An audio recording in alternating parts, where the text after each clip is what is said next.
Good morning, everybody. Very small session today. We were just talking about it, that we have some competition from other sessions, but we think we should still continue. I propose we make it a little bit more conversational and have a little round of introduction to start with, and then just get started, and maybe, who knows, some others will also join us. Peter, would you like to introduce yourself?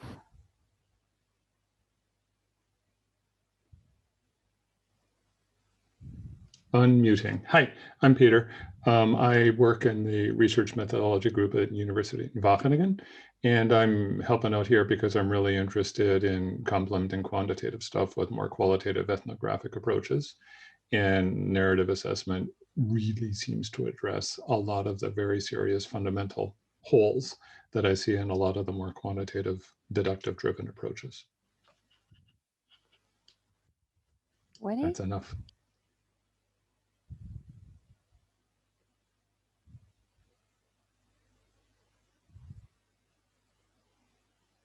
Winnie, would you like to say something about yourself? Yeah, sure. Hello everybody. My name is Wenny Ho. I'm as senior advisor in the strategy and impact unit of HIVOS. We work a lot with policy influencing, with advocacy, and with advocates. And we notice that there is very difficult to get good methodologies that can help us to learn and to be more effective. And that's why narrative assessment has proven for us to be very important.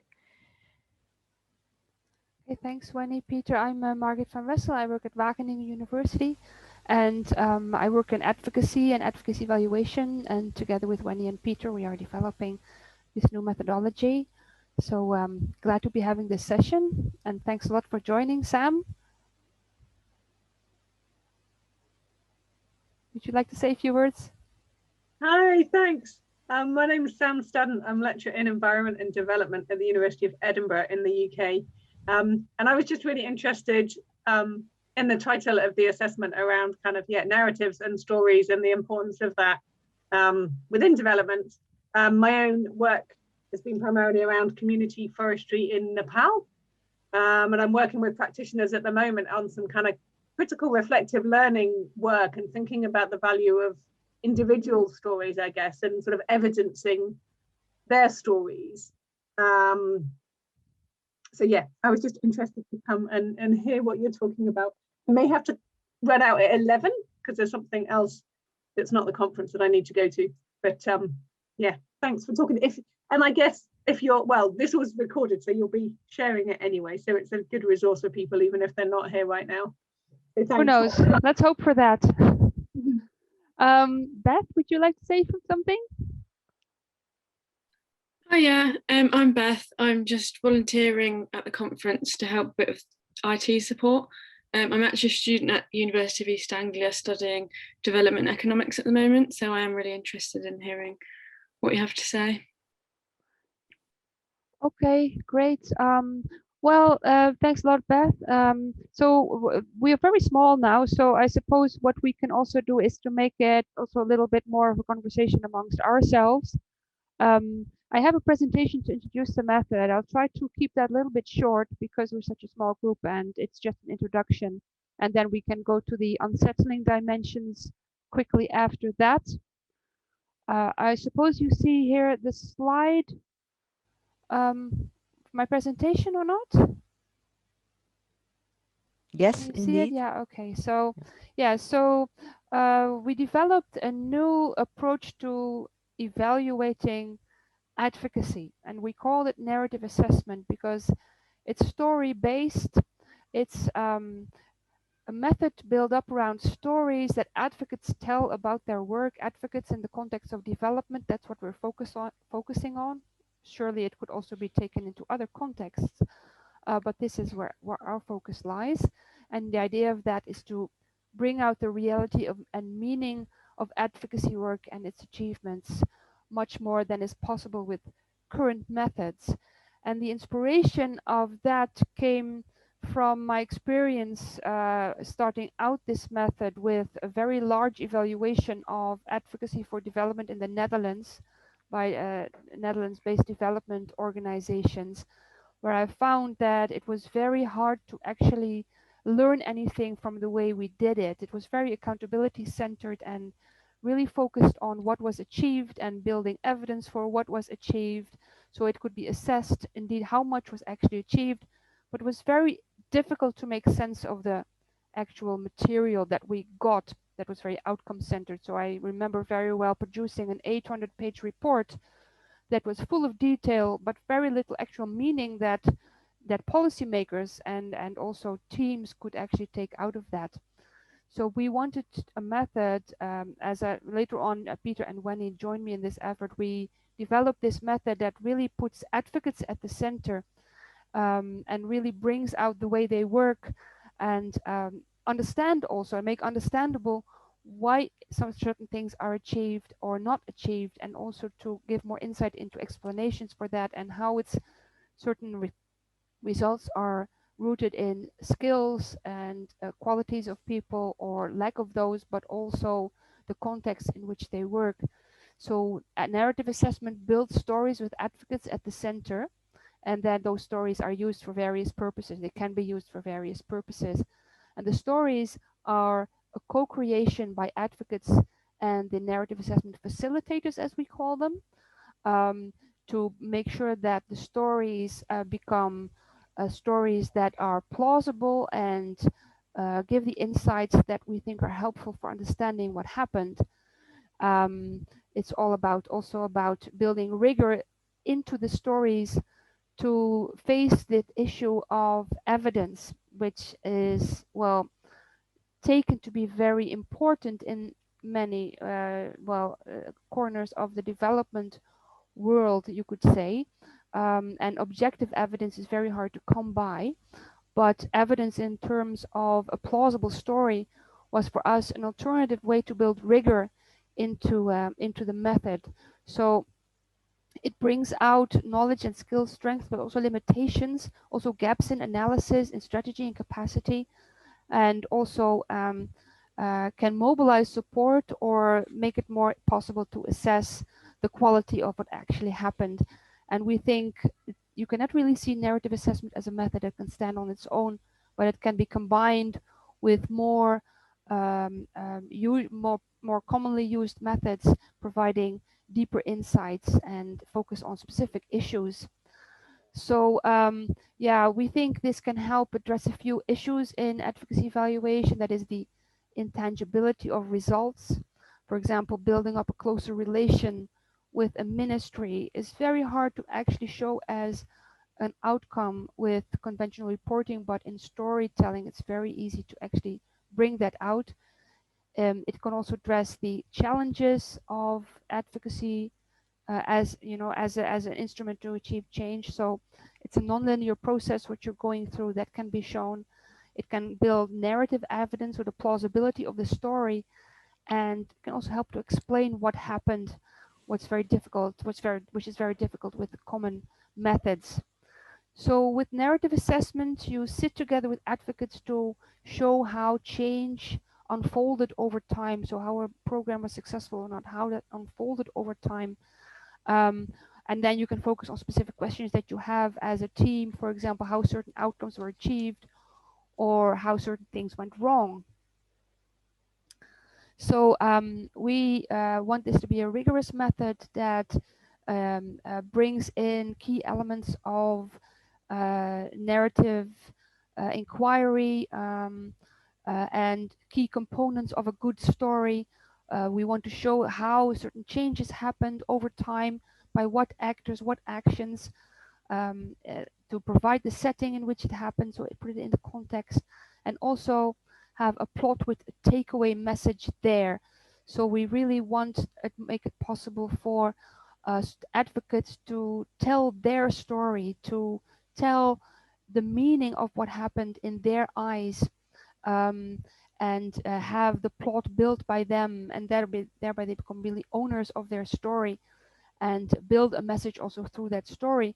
but as a facilitator, you contribute to building the plausibility of the story by asking for detail, looking how consistent the story as it is and addressing that, making sure that the story is in line with what happened in the context, the situation in that context. So you have a really strong role also as a facilitator. One thing that's also important here is that normally with evaluation methods, there's full focus on successes, what was achieved and maybe also what was not achieved, but the challenges of the real world are really, they can be really integrated into the stories. They are part of the journey advocates are on, and they are meaningfully thus part of a story rather than something that you want to hide. But of course, then you depend on the openness of advocates to actually share, because it's very different from normal reporting. So those are some key issues or key elements there. Narrative assessment is set up as a method that goes step by step. So first of all, you decide what it is you want to look into, with whom, what should be the thematic focus, on what time span does it cover, and when exactly should you do it, like looking back to something that happened over a number of years or right after a certain set of developments happened. So you have to decide that. And after that has been decided, you do interviews with advocates to hear their stories and build that plot, the detail, the plausibility of the story, and assessing those stories also in terms of how good they actually are and building that credibility, putting them together or cooking them down to the essence in a readable, usable version. And then you can use those stories in reflection meetings that you have as a team, in external communication, in evaluation reports, etc. So depending on what you want to use them for, you integrate them into your normal process. So we think that narrative assessment stories can help to deepen the reflection among advocates and the teams that work together on programs, because it can give real insight in how things are going. You can really get to talk about the things that go wrong, the challenges that you face, but also why certain things worked or not. So you can build shared understandings and mutual support, and also build appreciation among others, because they can finally see then what it is that you're actually doing and what kind of qualities you bring to that effort. And also, we hope also, at least, that it can mobilize support for further action, because advocacy is then really shown as a journey from the past into the future. Now, we've worked on, validating these ideas, and we've built that also through piloting that we've done and implementation. So we know for sure that this deeper reflection is possible, the shared understanding and the mutual support, and the internal audiences having more understanding of what happens, that we've learned. But on the external side and the mobilization of external support, well, we're still looking for opportunities to actually establish that by our research or by piloting.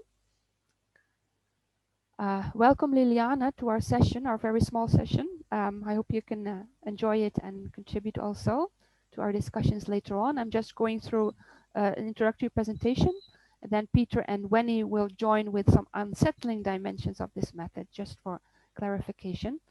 So we've learned some things on these added value elements in implementation that we did with several development organizations, in particular HIVOS and Cordate. We know of others also having piloted it, but these are things that we personally learned. We really saw that these stories bring out a realistic perspective on advocacy work, and that was also appreciated by people who shared stories and who read other people's stories. It helped reflection, and it also happened that we really saw how it was for advocates sometimes the first time that they actually put words to their experiences and perspectives, and was therefore also strengthening them in how they see things, a better understanding of their own work, and what kind of skills, for example, they bring to the table, and bringing out the deeper knowledge also that advocates have that normally isn't really asked for. So we really think something different can be done with this method. And yeah, it shows also the human face of the work, not focusing on outcomes, but on the advocates. It's a different level at which people communicate, much more personal and much more bringing out also the actual realities of advocacy work. For example, your interpersonal skills, your understanding of a context that normally doesn't come out. So that brings, you know, the mutual empathy amongst each other, among team members, also cross country. It also shows how people are in something together, facing the same challenges and trying to do the same things, and also brings out common issues that people have. So really builds then communication also on those, and indeed showed, as we found, how advocates dealt with failure realistically and not in an accusing or in a, like in the way that that puts it as a failure, but rather it really addresses the challenges that organizations and advocates face as integral to that journey. So those are things that we thought really came out from the piloting that we did past few years. We also learned, yeah, that there are also some challenges and learning points for us as a team. Yeah,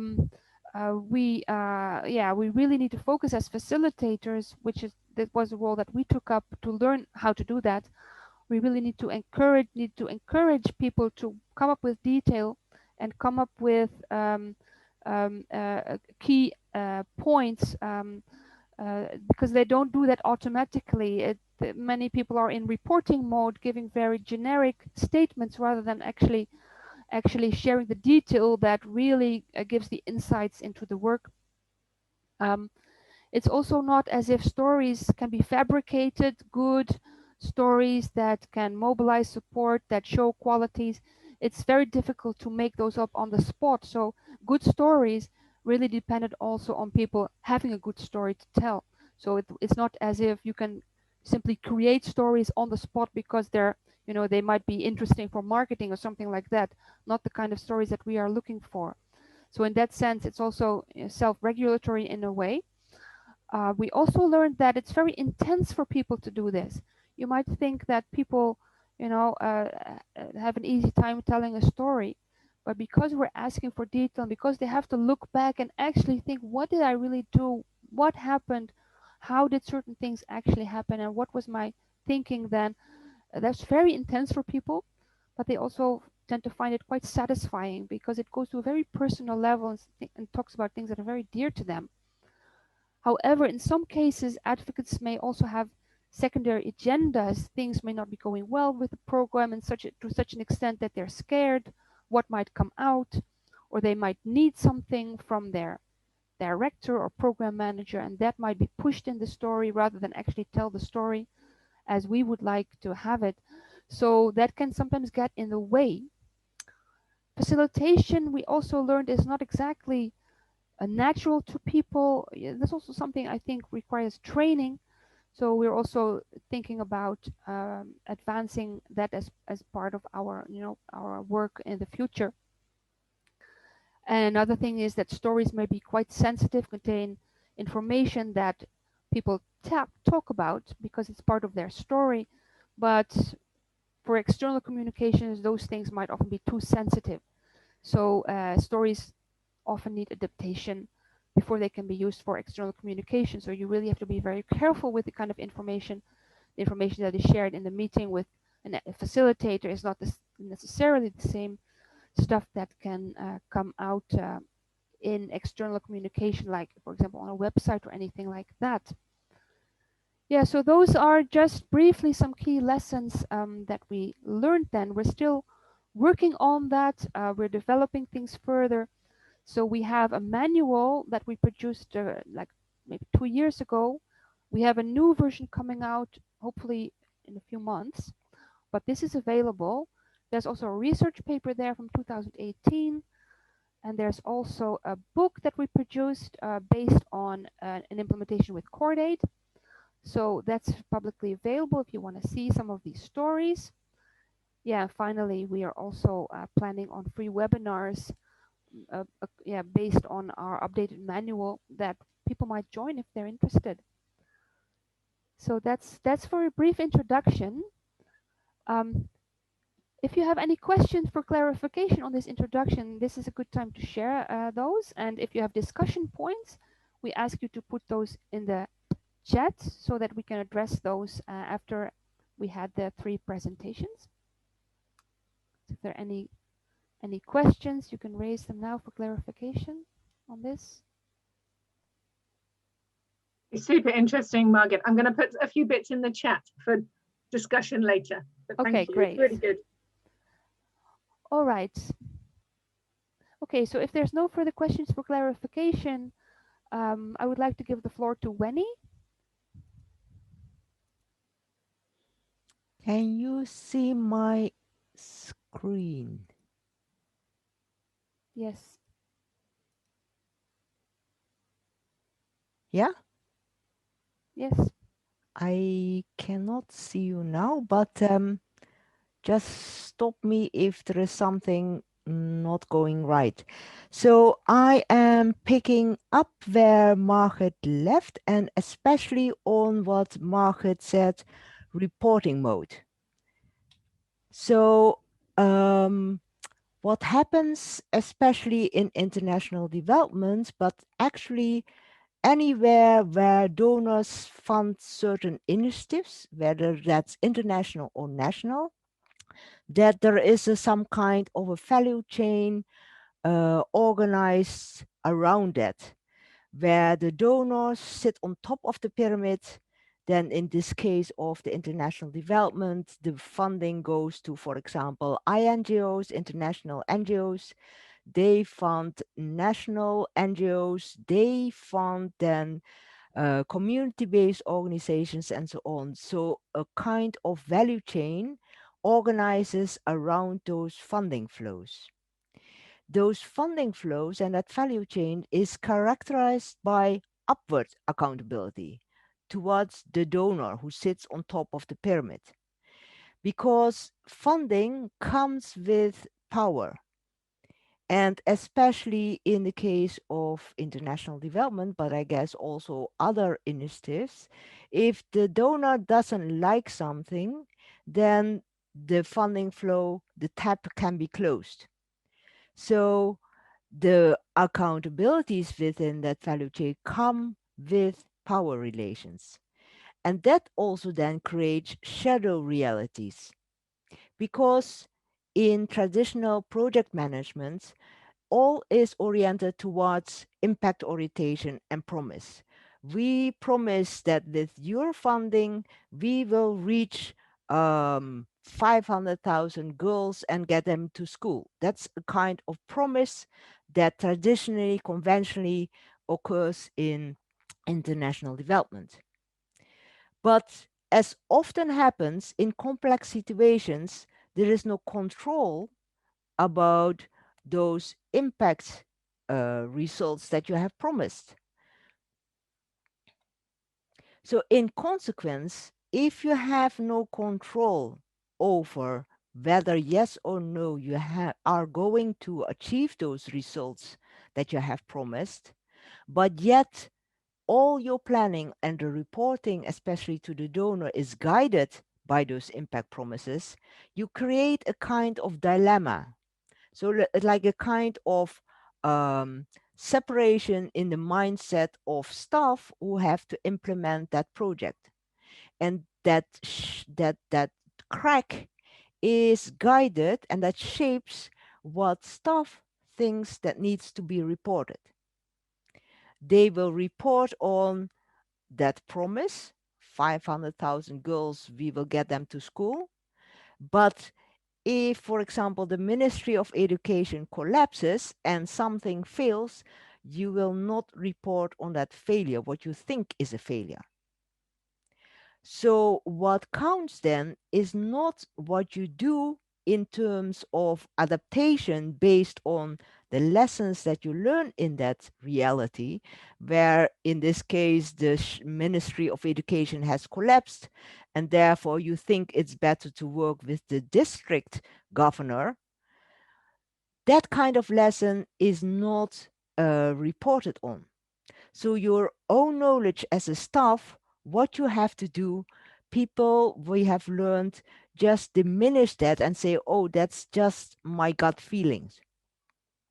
Staff is geared towards safe reporting, so they don't get punished because supposed failures.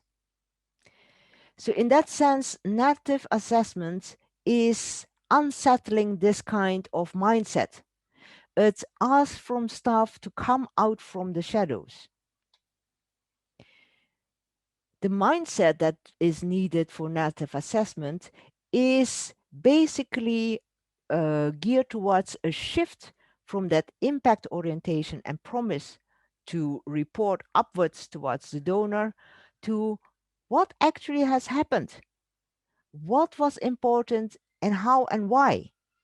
So the black box that is normally not reported, like for example, the failures or also the unexpected and the unplanned events, is in narrative assessment the um, central piece of the stories. How do people navigate their messy realities? So narrative assessment covers not only the successes, but also the failures and how you have tried to overcome that. The unexpected is part, as Margaret said, and also the expected. That asks for a decoupling of the reporting towards the donor and the what is hidden in the shadows. So this is a relation that is brought back between the shadow realities and the reporting. So narrative assessment brings from the shadows what is normally not taken into consideration and what does not count, but what is important. For that, it is important that narrative assessment is delinked from the risks. So if staff feels that if they report something like a failure and they will be punished for that, of course they will not report it. Because narrative assessment asks for staff to take risk by showing what actually happens. So for that, there is, has to be a delinking from the possibility to demote. And that can be done by decreasing the incentive to boost your own performance and your own achievements and to really put in center space what is actually happening. That then really brings into focus the agency of the staff, their rationality. Why are they doing something? And how does that make sense in the context in which they're working? So that brings that a dimension of personal touch to the narrative assessment. An advocate is an agent for change and brings its own personal assets. So with that, if there are no questions for clarification, I hand over to Peter.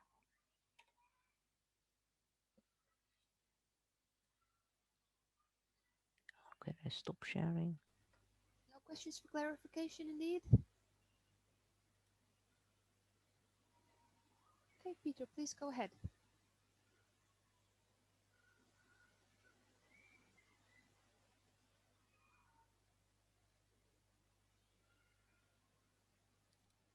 You're muted.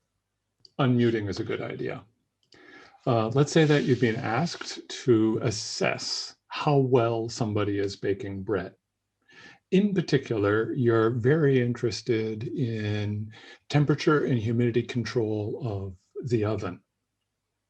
And so you close your eyes and you sit back and you think about it for a while and you envision the process and you come up with some indicators and you come up with some standards. And then you turn it into a survey format and you go off into the field and you find this. The basic idea here is that your ability to come up with a set of standards for the assessment of something is contingent on your understanding of the context within which those processes are happening. This is important when we're coming to evaluation, because with evaluation, it's a normative game. It's, have they been doing well? How well have they been doing? That requires some understanding of context. What happens if you don't understand the context? There, this is a basic issue that we have.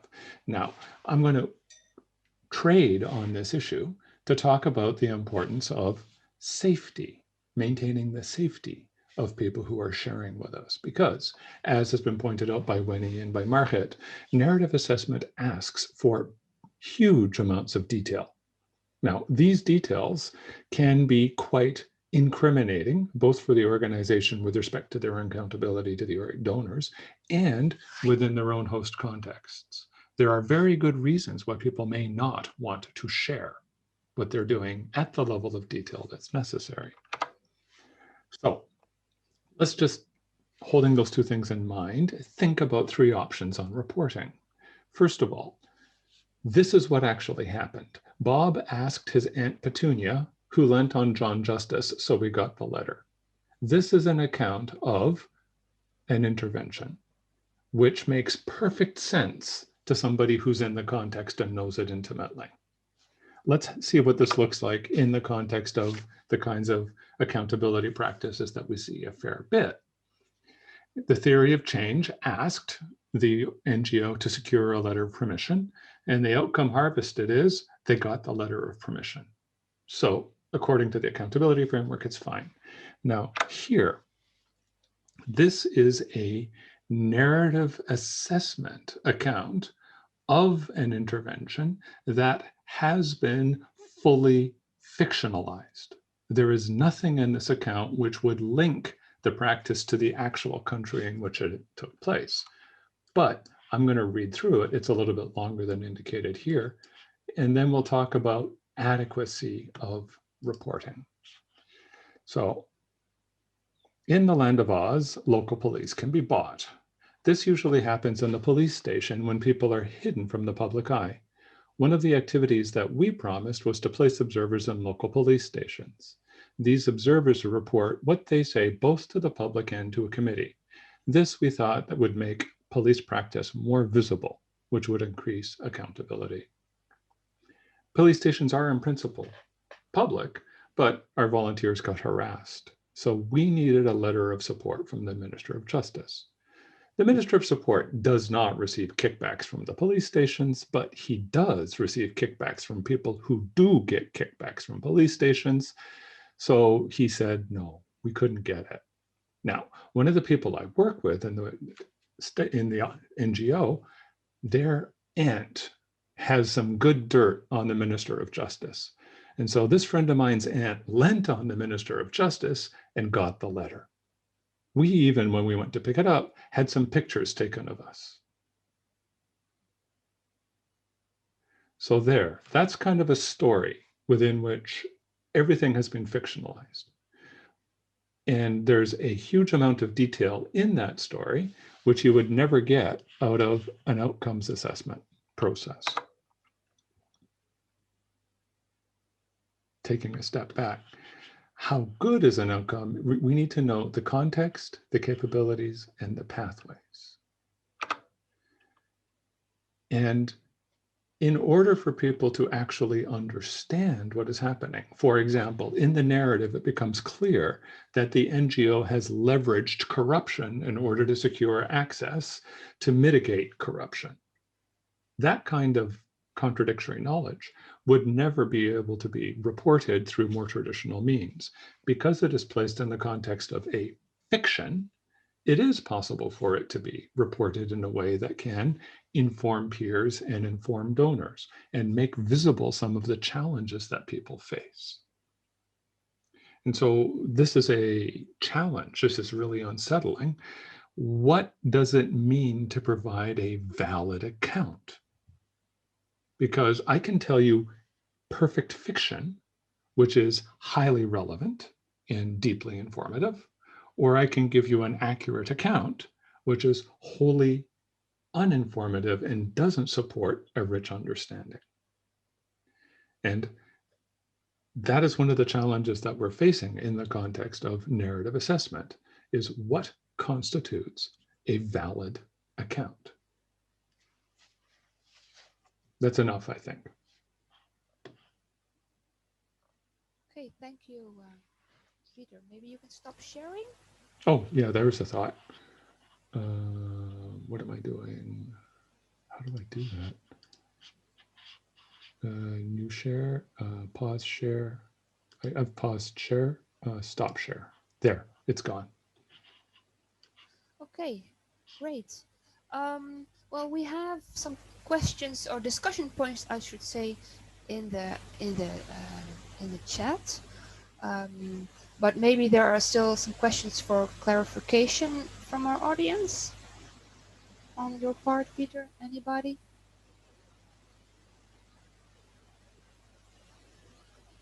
Okay, well, maybe we can see what we have in the chat and then slowly move into the more challenging parts.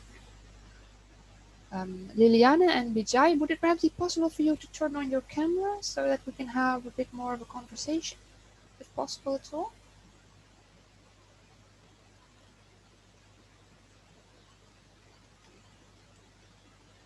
Okay, so Sam has added some questions. Maybe we can just start with the first one. How are the stories from narrative assessment received by different groups of actors? Who would like to say something on that? I think Winnie's closest to, because she's in HEVOS, right? And so you've seen how other people have received them. Yeah, the narrative assessment stories have been used in different settings for different audiences. First of all, within a team or different teams of advocates, with program managers also included. And there is that sense, what Mark had already pointed out as one of the lessons that we learned and the insights that we gained, that people really say, now I can learn what is happening in my neighboring country. And I don't feel isolated because I understand what in Tanzania is happening while I'm sitting next door and I may be having a different context, but actually there is a lot of similarity and we really can learn from it. So there is learning that is being enhanced. There is more of a team feeling, and also the program manager really feels part of what is happening at the country levels. We have to, so that's one level.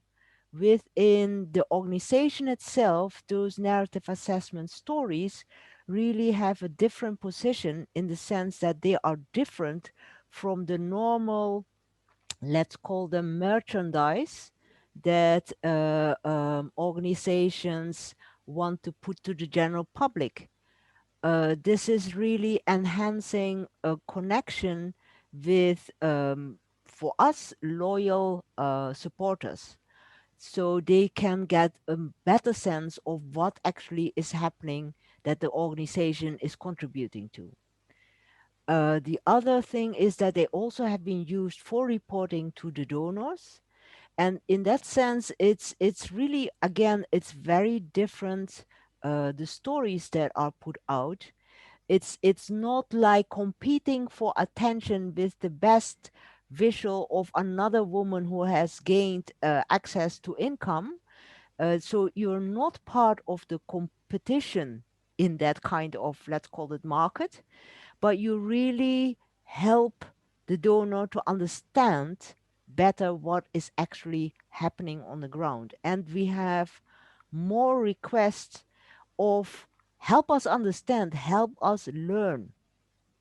So this is helpful if the donor is willing to engage in a kind of partnership and a real and honest partnership relation. So those are the different type of audiences and how they have been received. Peter, do you want to add to that maybe? No. Okay, one thing that I would like to add here is we would like to think that indeed there is interest in this understanding with different groups of actors, in particular also within the Ministry of Foreign Affairs of the Netherlands that we work with a lot. And we do find that there is interest in stories, and we also find there's interest in rigor. Um, um, we're still trying to find out and see if we actually have a chance to engage with donors like that on their openness to this kind of evidence building, right? There are different forces there and some methods that are apparently or seemingly objective and hard or something like that um, are more accepted, and we are trying to do something new that also gives space to what we could call narrative evidence, right? Having a plausible story because you really show how you've been embedded in a context, you provide the detail that no one else could. Um, yeah, by ways of like that, we would try to push for, acceptance of this somewhat alternative form of evidence, because we really find that the so-called objective evidence is hardly available at all for many advocates, which makes it almost impossible to provide accounts on many things that actually happen. On the other hand, we also see sometimes that the Ministry of Foreign Affairs of the Netherlands prefers maybe success stories over other stories for having its own back covered. So there are also within donors then different tendencies, but for sure internally, for internal communication, reflection, learning, team building, exchange across settings, the reception has been very positive. So we're trying to get a foot in the door with donors also. Yeah, and also to see how this could work for external communication, but it's we're still in the middle of trying to get ahead with that. The only thing I might want to add to that is the stories that we gather pick up a bunch of capacities of the staff that tend to be completely overlooked in traditional reporting lines. And on the cross stuff, these sorts of capacities and these sorts of struggles, which are completely missing in the formal accounts, tend to spark recognition, empathy. One of the comments was, "I'm not alone." And that was cool. And so from a pure basis, from a theory base, one of the fundamental critiques of the development apparatus is a tendency to discount the capacities of frontline workers, to underrepresent capacities at the front line. And this is perpetuated by most of the formal reporting systems that we see. We don't say, tell us your network of social relations when we hire people. And so that is just completely missed. And one of the efforts in our approach is to properly recognize the assets that people bring to the task, which are in excess of those which are paid.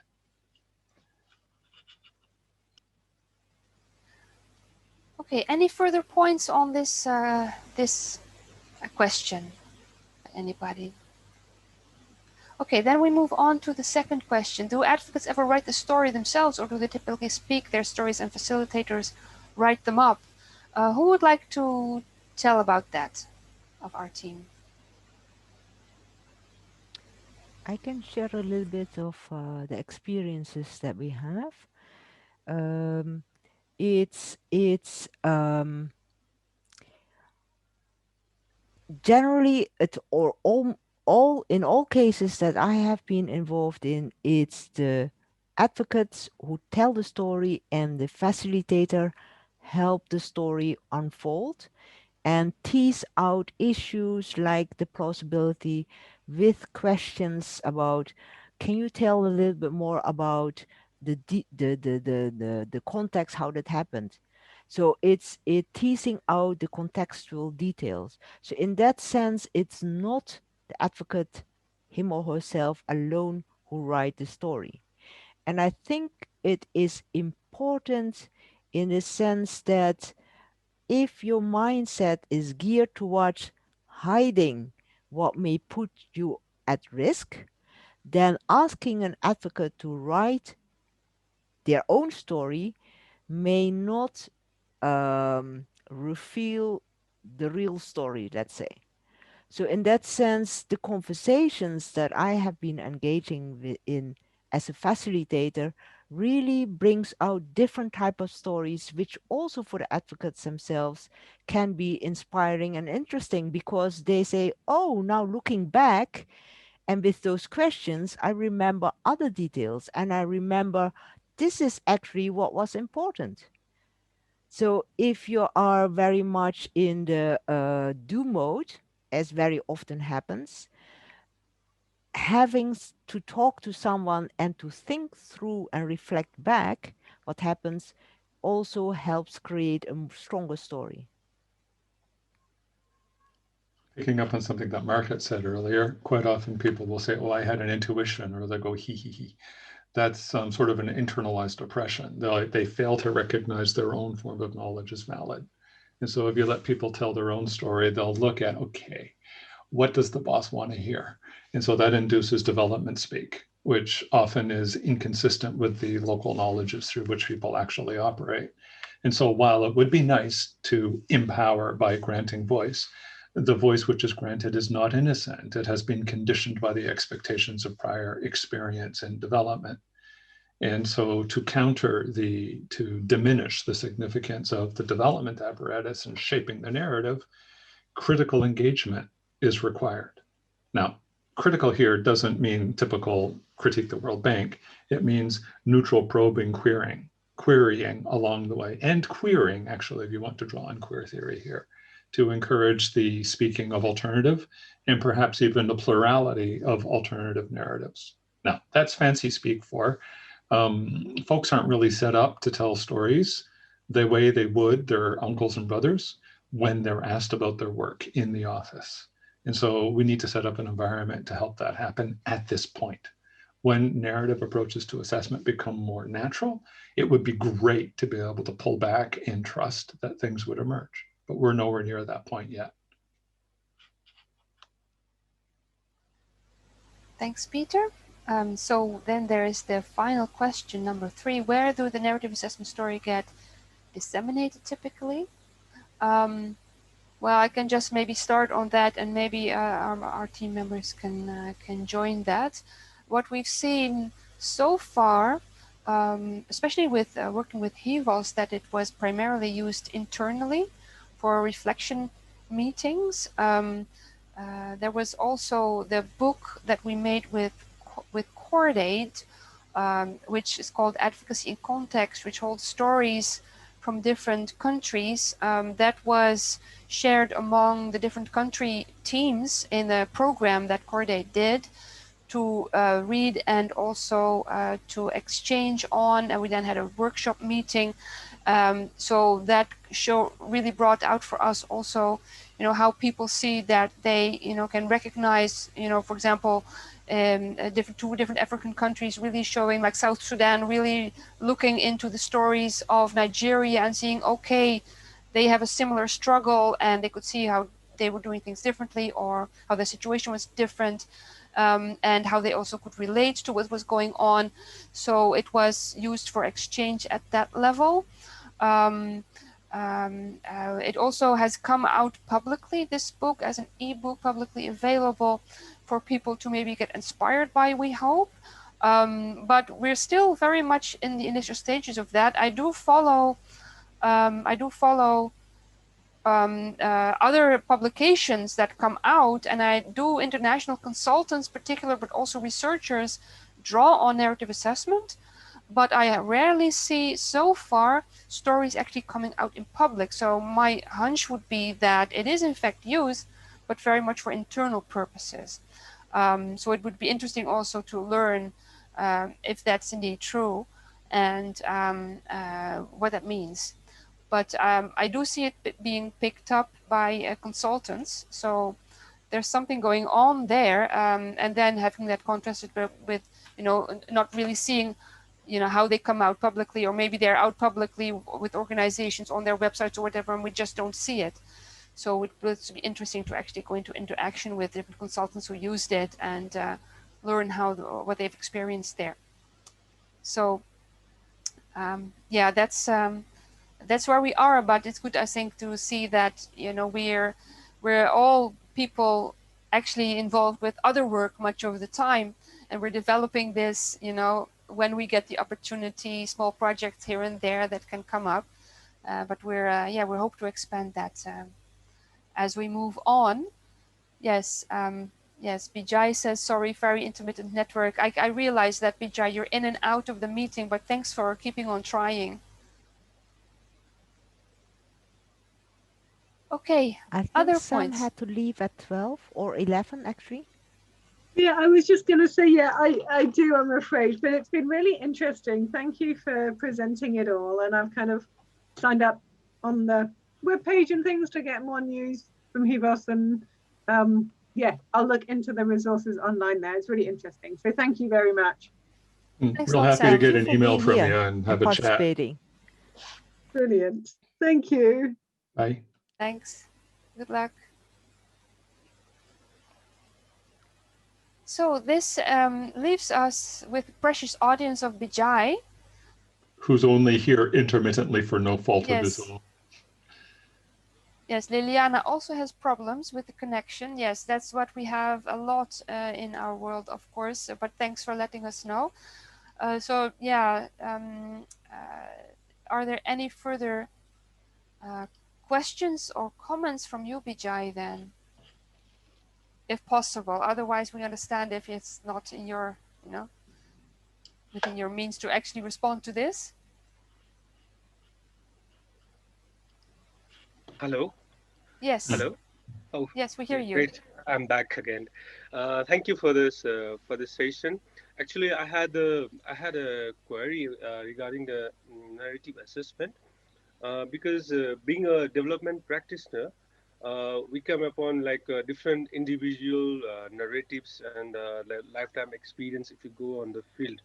But as a development practitioner, then we need to have some combined narratives that can go probably good for all the community members. So my question was like, when we are trying to develop certain actions and projects, how can we manage those diversity of narratives where it is always reflected upon through different individual values, which may or may not be in the aligning with the community values. So how can we, that's like more of practical questions. How can we come up or muddle through such different diversity? That's my questions to the panel. Right. Anybody would like to respond? Wendy or Peter? I have a few thoughts on that one. Yeah, please. I'm really familiar with the, like the model handicapped female entrepreneur exceptionally raising herself by her own sandal straps. Like there are these narratives out there which are used all over the place. And they tend to be stories of, look how well this person met my expectations of who they should be. And so they're designed to inspire activism in particular directions. This is kind of like one ideal narrative. We're not really in the business of producing those narratives. What we're trying to do is to collect the diversity of stories that people have about particular events. And if these stories are contradictory, we're not in the business of attempting to find the single truth, because in a lot of the work we do around activism, there is no single truth. There are experiences of an environment. In fact, we've had circumstances where the same person talks about the same events in very different ways earlier and later in the interview as trust develops. And what do we do with that?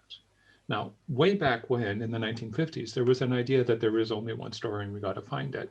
These days, there's the idea that there is actually a plurality of stories out there and that it's our job to maintain them. And we're not quite sure because we haven't had much time to play with this sort of stuff yet. But what ought we to do with heterogeneity on stories is still very much a question that we're struggling with. And there's really strong political arguments about it, as well as epistemological, like what counts as the truth in this sort of a business. So it's open and complicated. Not a helpful response, I suppose. Maybe I can add just a little bit to that, maybe from another angle. Vijay's question could also relate to the risk that you might have that an advocate tells about things that they did to achieve something for a certain community. For example, a tribal community in Jharkhand, right? And they would be maybe somebody from the University of Delhi who sits in an office in Ranchi or something like that, where he's talking about people in a rural area. Now, maybe your question, Vijay, could also mean, so how is that story then something that actually can be plausible on, you know, how much this has been benefiting these particular communities? Is he really in a position where he can speak on behalf of these communities? I think you could raise a question on that to this particular advocate. For example, you could ask that advocate, or you could have them build a story on how have you made sure that the things you did actually reflected the interests and perspectives of the community that you're working with. And the way that story is told, and the kind of detail that comes in there, and the kind of the way that relates to those communities, and the way that relating then comes out in those stories, I think could build a very plausible account if that happened, and also bring out if it doesn't happen. In that sense, narrative assessment also has this investigative kind of quality sometimes, which can be also a little bit intense for people. But a story that centers on achievement, for example, with the state government and how that was achieved, can go into the quality of him or her as an advocate, but not necessarily the representativeness of that effort. So that would be another question then to address in a narrative assessment. Do these answers address your concerns, Vijay? Yeah, it's absolutely, because I've also faced this kind of like, I'm not so experienced on these communities work level, but being in a background with a technical background. So when we go to the like informal settlements, then like for example, if we go to the we ask for like a water accessibility and stuff, we get to hear that like they don't have water or they have enough water, but their expectations of water accessibility is different from what the formal community has. So in that way, when you are advocating based on the narratives, like if they need water accessibility or something like that, or in the bigger term, water rights and things, we always face this issue of making a benchmark, which is not, which of course we say that we should not do because of this different context, but ultimately we are trying to make a benchmark, like these people should get this much of water or something like that. So then again, we have going back to the same old story of doing rational stuff. So that was my point, like if we can make somehow connections without these two different knowledge base, if it's possible in the narrative assessment or not. That was my query actually, and it was also my dilemma when I was working in some informal settlements. So that's why I put this question. But I think a lot of things get cleared or get more insight. Thank you for that. In this kind of context, if you're doing narrative, you could say, oh, so you have good water access. What does that look like? Yeah. And they can tell you the story about what good water access looks like. And that will contain detail, which you're able to recognize from the perspective of your framework. And so it's possible to, like, one of the things that happens a lot with this kind of research, and I deal with it in the conditions like, how accustomed are people to violence? And if you're asking about security, are you safe? Yes. Well, what does that mean? And so one of the responses to that is to get people to tell stories that contain detail which can be recognized, from which you can build surveys which allow you to more efficiently probe that avoid conditioning. And so yeah, it's useful for that. If that's what you were talking about, is whether or not people are conditioned in ways that destroy the validity of your measures. Yeah, I think, yeah, that would be great. Like, as I see the from the presentations also, the most important thing that I also found is to understand the context. And probably the narrative assessment is the best possible way to understand the context before making any conditioning surveys or stuff, like you said. Thank you for that. All right. Any other points of discussion?